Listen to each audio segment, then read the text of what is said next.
দ্রব্যমূল্যের ওঠানামা আমাদের দৈনন্দিন জীবনে একটি গুরুত্বপূর্ণ প্রভাব ফেলে। মূলত এটি আমাদের জীবিকা এবং সঞ্চয়ের উপর সরাসরি প্রভাব বিস্তার করে, বিশেষ করে কৃষক ও ক্রেতার জন্য। দ্রব্যমূল্যের ঊর্ধ্বগতি এবং নিম্নগতি কৃষক ও ক্রেতা উভয়ের জন্যই ক্ষতিকর। যখন দ্রব্যমূল্য বৃদ্ধি পায় তখন কৃষকদের জন্য কিছুটা সুবিধা থাকলেও এটি সাধারণ ক্রেতাদের জন্য অসুবিধার সৃষ্টি করে।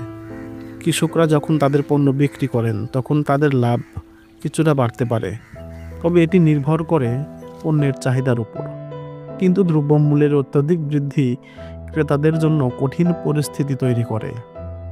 খাদ্যদ্রব্যের মূল্য বৃদ্ধি পেলে নিম্ন আয়ের মানুষ বিশেষভাবে সমস্যায় পড়েন, কারণ তারা তাদের দৈনন্দিন প্রয়োজনীয়তা মেটাতে পারছেন না। এছাড়া দ্রব্যমূল্য বেড়ে গেলে মধ্যস্থতাকারীদের দৌরাত্ম্য বেড়ে যায়।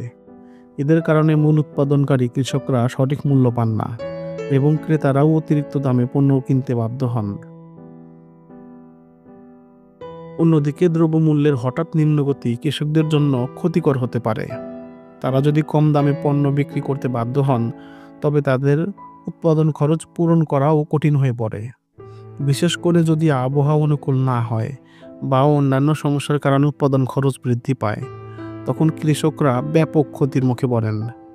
এ ধরনের পরিস্থিতি কৃষকদের জন্য আর্থিক চাপ সৃষ্টি করে, যা তাদের দৈনন্দিন জীবনকে আরও কঠিন করে তোলে। এছাড়াও পণ্যের দাম কমে গেলে কৃষকদের মধ্যে উৎপাদন হ্রাসের প্রবণতা দেখা দিতে পারে, কারণ তারা জানে যে কম দামে তাদের পণ্য বিক্রি করা কঠিন হবে।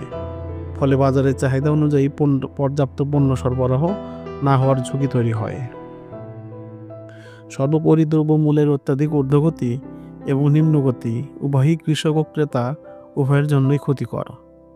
এটি বাজারের অস্থিতিশীলতার সৃষ্টি করে, যা ফলস্বরূপ কৃষকরা লাভবান হতে পারেন না এবং ক্রেতারাও অতিরিক্ত বা কম দামে অসন্তুষ্ট হতে পারেন।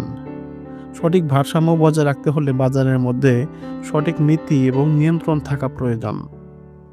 সরকার এবং সংশ্লিষ্ট কর্তৃপক্ষকে এই বিষয়টি গুরুত্ব সহকারে দেখা উচিত, যাতে কৃষক ও ক্রেতা উভয়ের জন্য একটি স্থিতিশীল এবং লাভজনক বাজার সৃষ্টি হয়। দ্রব্যমূল্যের ওঠানামা আমাদের দৈনন্দিন জীবনে একটি গুরুত্বপূর্ণ প্রভাব ফেলে। এটি মূলত আমাদের জীবিকা এবং সঞ্চয়ের উপর সরাসরি প্রভাব বিস্তার করে, বিশেষ করে কৃষক ও ক্রেতার জন্য। দ্রব্যমূল্যের ঊর্ধ্বগতি এবং নিম্নগতি কৃষক ও ক্রেতা উভয়ের জন্যই ক্ষতিকর।